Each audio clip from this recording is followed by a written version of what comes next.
ഡൽഹിയിലെ NSS ഘടകം സംഘടിപ്പിച്ച മന്നം ജയന്തി ആഘോഷങ്ങൾ ഉദ്ഘാടനം ചെയ്യുമ്പോഴായിരുന്നു ബംഗാൾ ഗവർണർ CV ആനന്ദബോസിന്റെ വിവാദ പ്രസ്താവന.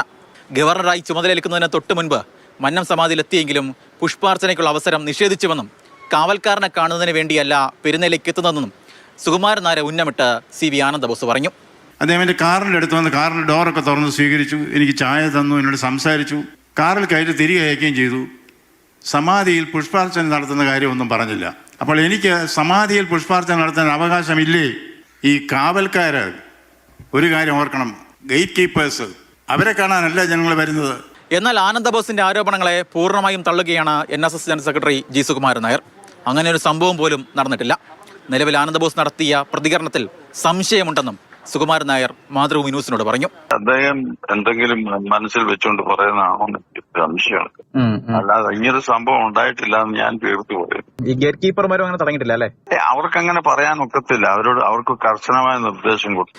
2022 നവംബറിലാണ് CV ആനന്ദബോസ് ബംഗാൾ ഗവർണറായി ചുമതലയേൽക്കുന്നത്. അതായത് ഈ സംഭവത്തിൽ പറയുന്ന കാര്യങ്ങൾ നടന്നിട്ട് 3 വർഷം കഴിഞ്ഞിരിക്കുന്നു. അതിനാൽ ഈ വിഷയത്തിൽ ഒരു വ്യക്തത വരുത്തേണ്ടത് CV ആനന്ദബോസാണ്. എന്തായാലും CV ആനന്ദബോസും NSS നേതൃത്വവുമായി അതൃപ്തിയുണ്ട് എന്ന കാര്യം വ്യക്തമാണ്. ഒരുപക്ഷെ മന്നം ജയന്തി ആഘോഷത്തിൽ ആനന്ദബോസിനെ ക്ഷണിക്കാത്തതാകാം ഈ അതൃപ്തിക്ക് കാരണമെന്നാണ് സൂചന. കോട്ടയത്ത് നിന്ന് ഷിനോദ് ST, മാതൃഭൂമി ന്യൂസ്.